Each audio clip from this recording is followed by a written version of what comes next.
Oricine vine ca prieten e binevenit. Cine va ține seama de asta, bine. Cine nu, îl vom primi cu sabia. Jur! S-a produs tragedia. România are greșit, s-a despărțit de Basarabia și Bucovina de nou, găsind acord cu Rusia. A început invazia, atunci n-am mai avut ocazia să-și îndrepte greșeala. Ne-au lăsat în gheară supritori, motenam. Boala nu încetinește, ci din contră. Undeva a fost gândul, credeați că pe toate le rezolvă timpul. Ei bine, nu le-a rezolvat și sunt din ce mai indignat. Într-un război, nu fugi, fac condamn decizia de atunci. Ești s-a condus de ruși, adevărat că am fi putut să ne opunem, dar nu că mulți au uitat cine sunt și de unde vin. Am rămas puțin cei care știm că suntem români. E atât de greu să fii printre ai tăi, dar printre străini oricum mă țin, am rădăcini adânci. Nu o să mă învingeți, nu o să plec de aici, nu o să puteți să mă convingeți. Nu o să-mi dictați, sunteți niște ocupați needucați, inculți și aroganți, ne priviți cu dușmănie. Vreți să ne asimilați, nu ne vorbiți limba, dar pâinea ne mâncați. Și nu uitați că sunteți oaspeți neinvitați pe aceste pământuri sfinte. De ce nu vă purtați ca atare? Mereu încercați să ne schimbați istoria și mereu încercați să ne îndepărtați de frați.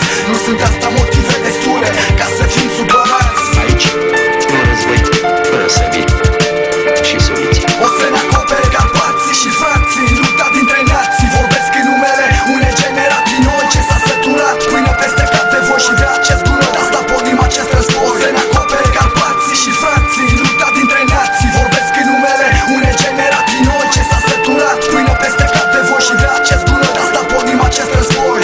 Am văzut că au cucerit capital, dar nu au reușit să ne distrugă.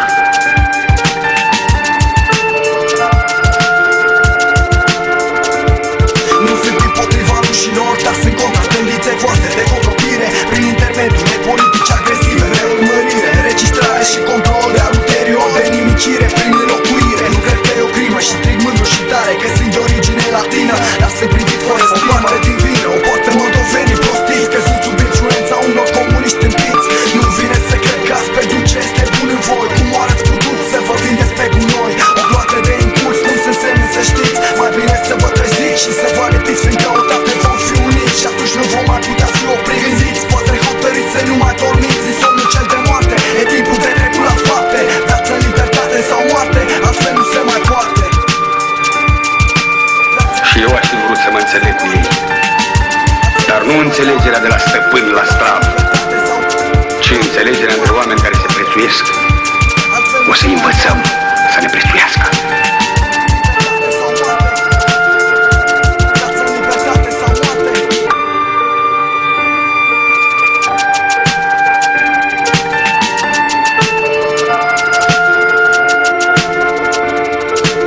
O să ne acopere Carpații și frații, lupta dintre nații.